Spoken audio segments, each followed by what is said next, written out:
Thank you very much, dear Kaja, dear Secretary General Leyen, ambassadors, ladies and gentlemen. It's such a pleasure to once again see so many of you in this room here. And I would like to start by thanking and paying tribute to all of those who could not be here in person. And I'm thinking in particular of those posted across the Middle East, working around the clock to get European citizens back home, to liaise with our allies and partners in the region, and to keep our own staff and their families safe. So I think from this room we can tell them, you represent the very best of our diplomatic corps and the very best of Europe.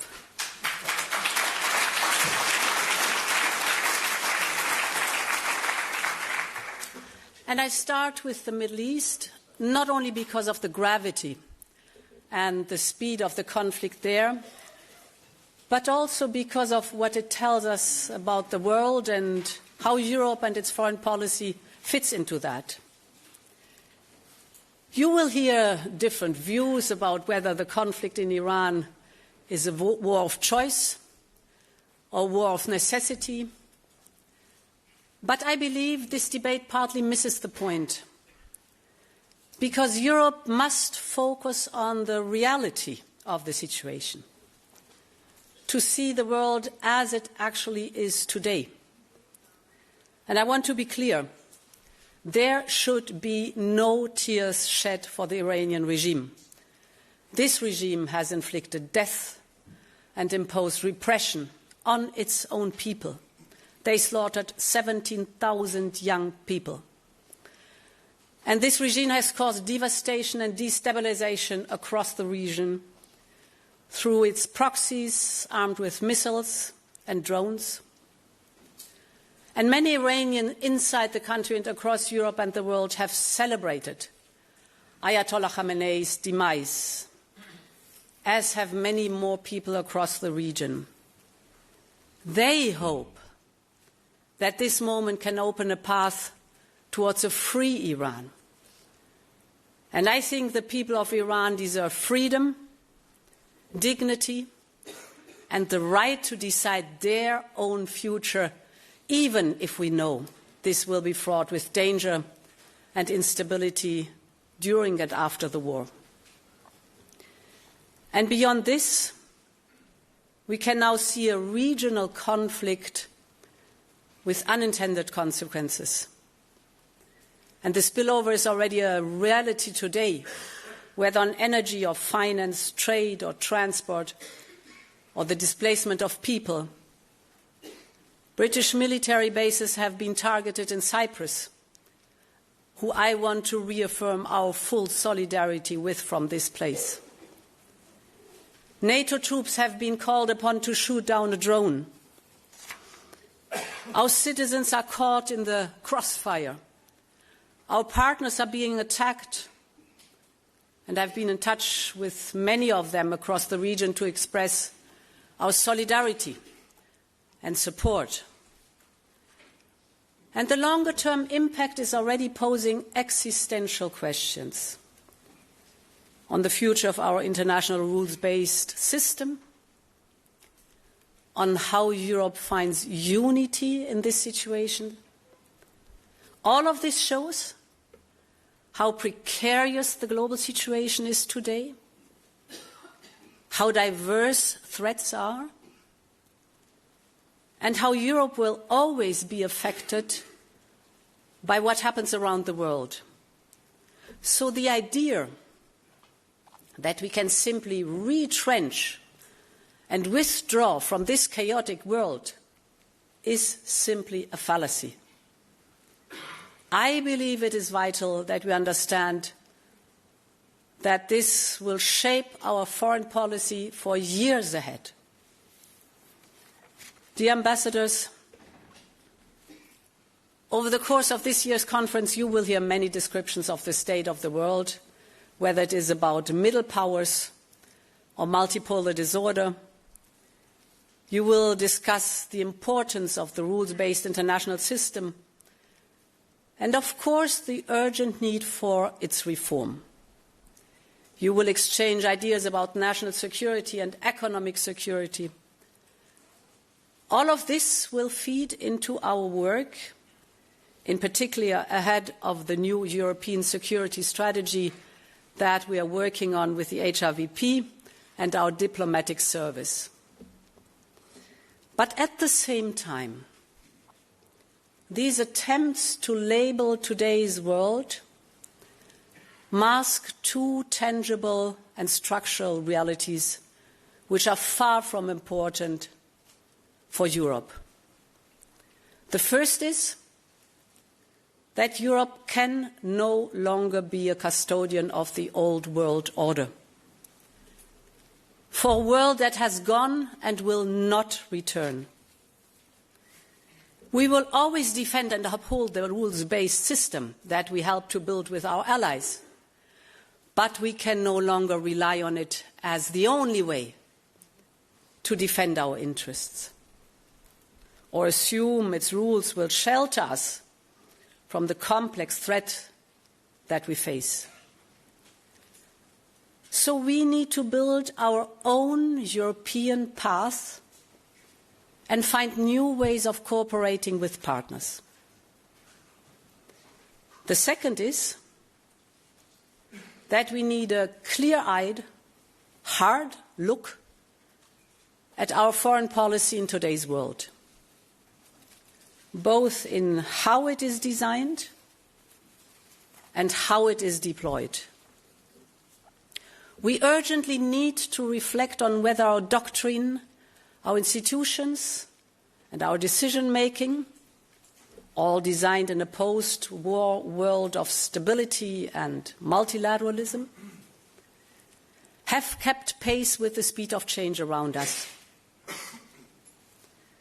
Whether the system that we built, with all of its well-intentioned attempts of consensus and compromise,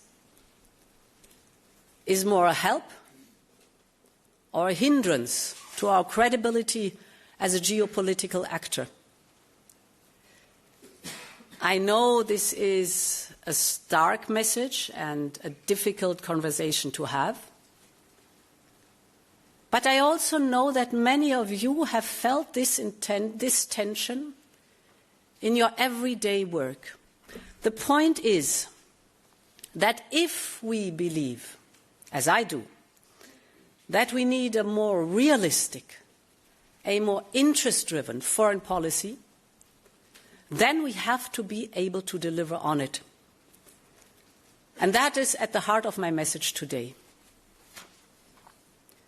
Dear ambassadors, Europe has already moved a long way in this direction in the last few years. We have become more adept at using our strength in the pursuit of our interests, our market, our trading reach, our economic security levers. We have stood up forcefully when our member states were challenged, for instance, with Denmark in the case of Greenland. We are investing in our democratic resilience at home to counter foreign information manipulation. And above all, we have started a generational project, and that is European independence. The goal is to make ourselves more resilient, more sovereign, and more powerful. From defense to energy just these days, from critical raw materials to strategic technologies. Your work to deepen, de-risk, and diversify our partnerships around the world is invaluable to this. This is what independence looks like in today's world.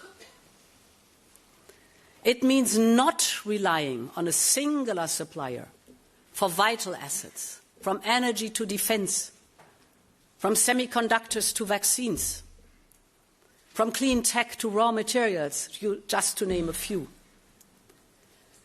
And for this, We need more connections with reliable, trusted partners. From the trade deals to the security partnership that you have helped broker, this is already making a real difference. But we need to go further. We need to be prepared to project our power more assertively. For instance, to counter aggression and foreign interference with all of our tools, whether economic or diplomatic, whether technological or military, or by being much more pragmatic when it comes to doing business around the world. As I have traveled around the world, I've spoken with many of you who have made exactly the same point. Europe needs to get on to its front foot and start seizing the opportunities that are out there. Almost 2/3 of global growth is happening outside the United States and China. Countries across all continents are looking for their place in the world. They don't want to be part of any sphere of influence. They just want to be prosperous and sovereign. And this is why they are diversifying their trade relationship. Because they are too hedging against dependencies. From Central Asia to the heart of Africa, from Latin America to Southeast Asia, vast parts of the world are looking for stability and trusted partners. And this is our hallmark, our European offer. So as we look ahead, we must continue to seize these opportunities, putting our interest front and center of our work. And there are 3 areas where I think this is particularly important. My first point is security and defense. Europe has peace at its core. It is at the heart of our treaty and at the center of our history. It remains an enduring mission for each and every one of us. In order to seek peace in today's world, Europe must be able to project power, to deter, to counter, and to increase our influence. In simple terms, we need to invest in means to protect our territory, our economy, our democracy, basically our way of life. And this will be at the heart of our new European security strategy. In all our assets and policies, we must mainstream security considerations. In fact, security must become the organizing principle of our action. It must be the default mindset, from defense to data, from industry to infrastructure, from technologies to trade. And of course, we do not start from scratch.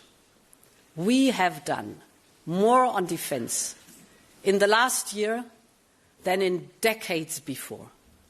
As you know, we have started a surge, a massive surge in defense spending, up to 800 billion euros until 2030. And member states are stepping up their investment at record levels. The message is clear. Peace and security in Europe depends upon us. And we are taking full responsibility for it. But standing on our own feet does not mean standing alone. We also want to work with trusted partners around the world. And this is the core idea behind the security and defense partnerships with countries from across the world. We have opened SAFE, our program for joint procurement, to Canada. We are looking into integrating our defense value chains with India. Our work is progressing well with Australia. Our union has engaged in this kind of security cooperation, but never at this scale. Now, some may say we are stepping out of our comfort zone, or others argue that we should focus only on what is happening on our own borders. But the threats we face come from all directions and all domains, whether cyber or space. So this truly 360-degree approach to our security must continue to drive our work. The point is that the world around us is changing at incredible speed. And now Europe is changing too.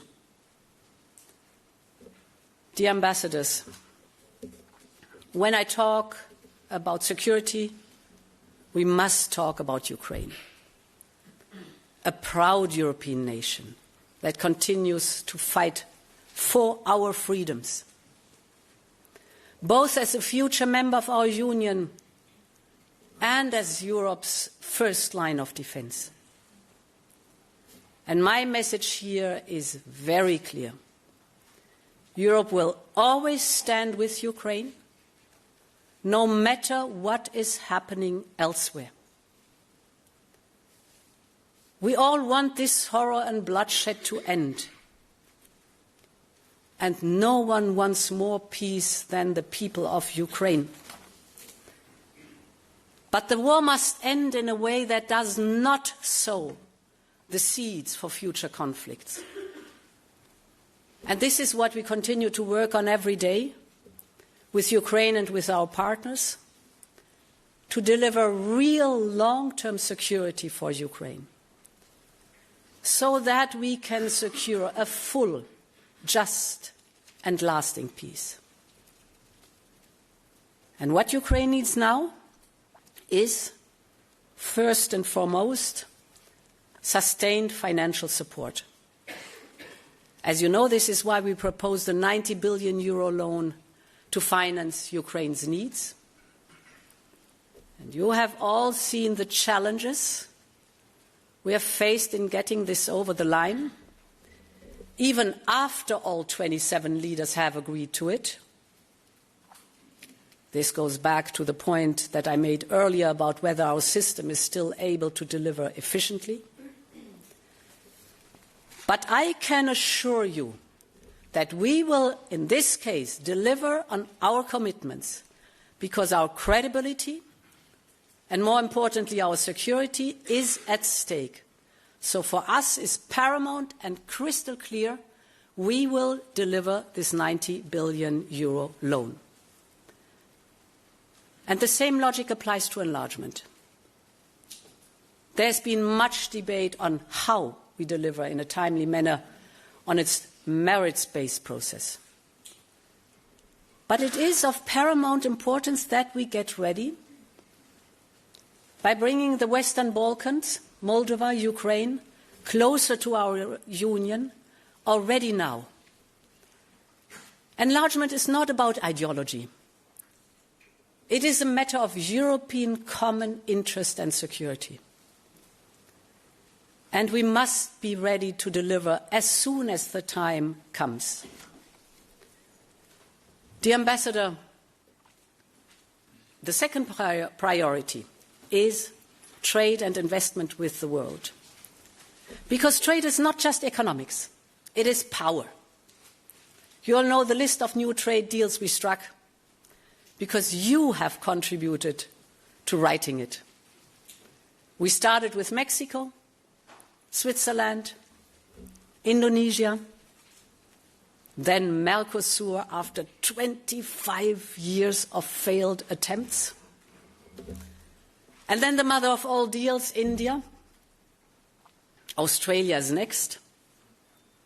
And we haven't finished. The world wants to trade with Europe. whether it is the Philippines, Thailand, Malaysia, the United Arab Emirates, or 5 countries in Eastern and Southern Africa. Our trade network has never expanded so fast. And again, this is not ideology. It is about delivering for European families, European businesses, and European industries. Because open markets and reliable value chains make our economy stronger.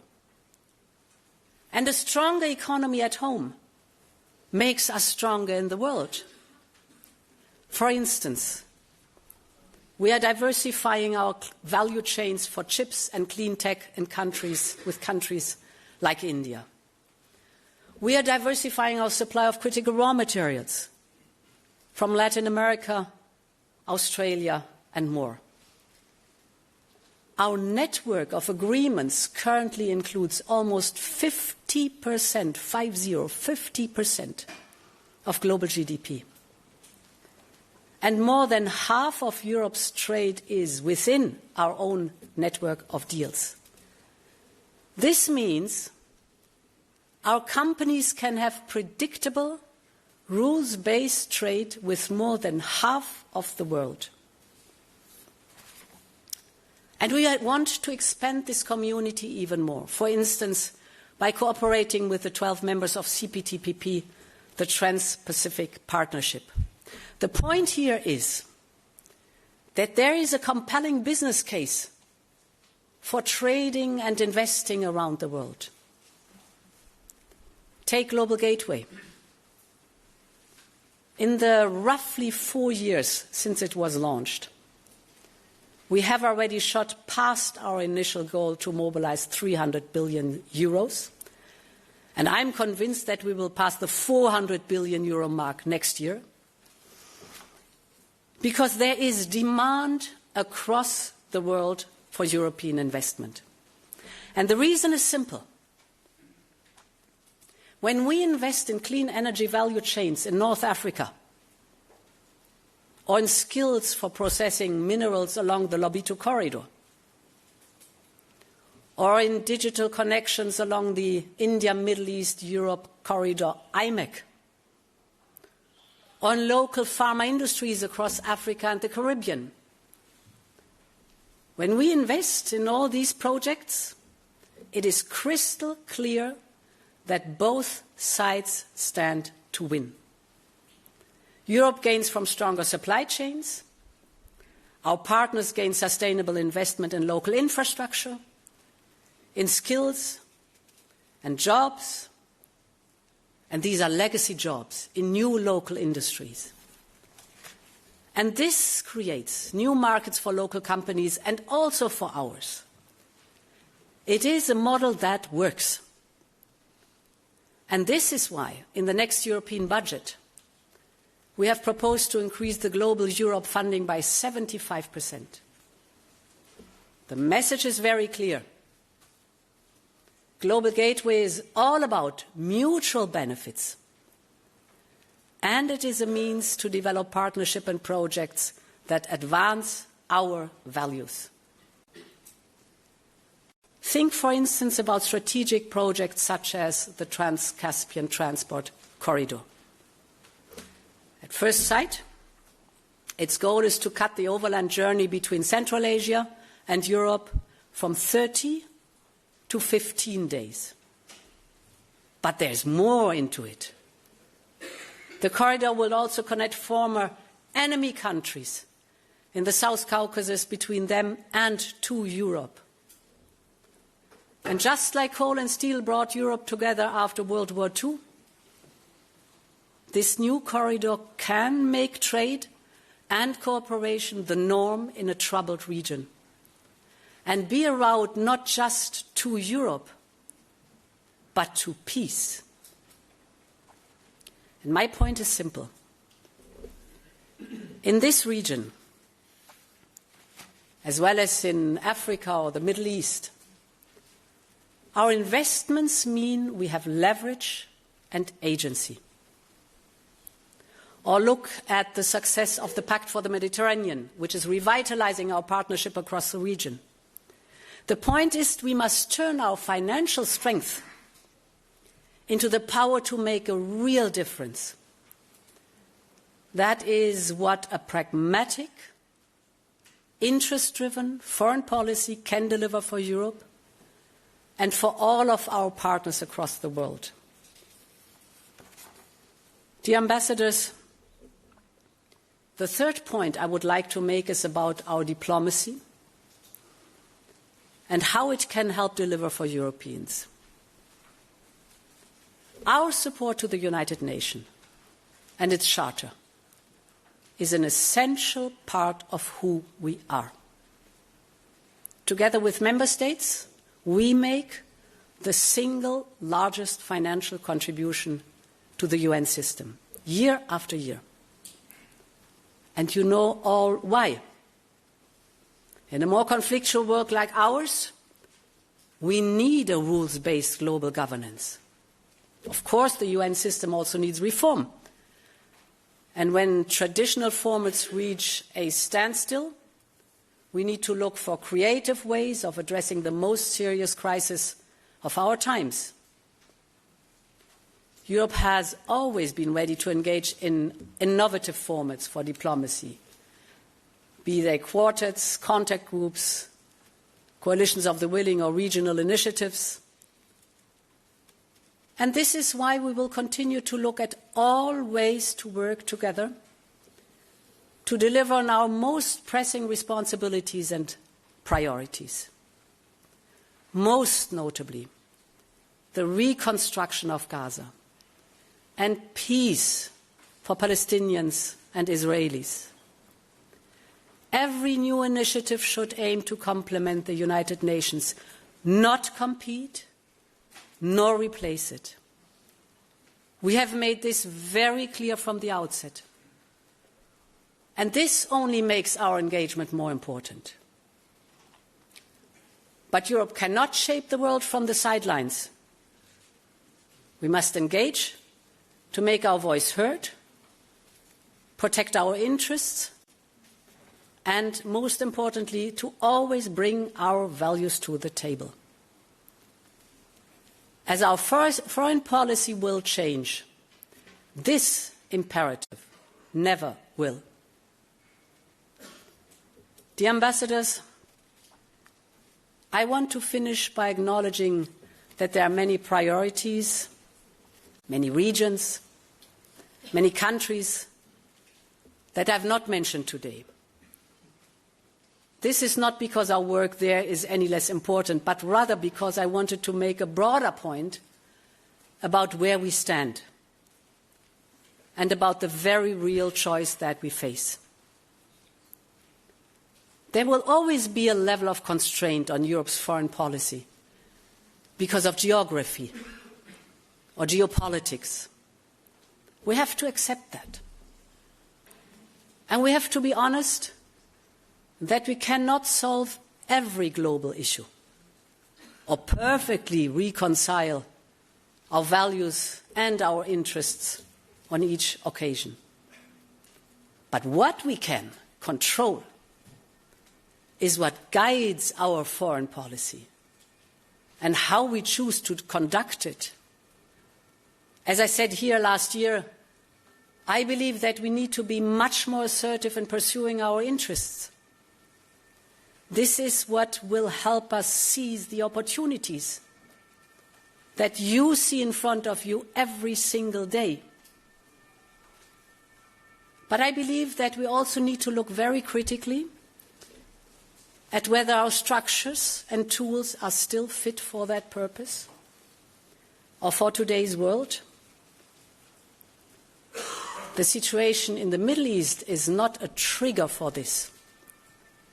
It is, in fact, a symptom of the wider issue, as was Greenland, as is Ukraine, and will be many more places in the year ahead. The point is that in times of radical changes like ours, we can either cling to what used to make us strong and defend habits and certainties that history has already moved beyond. Or we can choose a different destiny for Europe. We can build a foreign policy that makes us stronger at home, more influential globally, and a better partner to countries around the world. A foreign policy that is a core pillar of European independence, that protects our interests and advances our values, not with nostalgia or by mourning the old world, but by shaping the new one. And therefore, I want to thank you again for your incredible work, and I want to conclude, as always, by saying, long live Europe.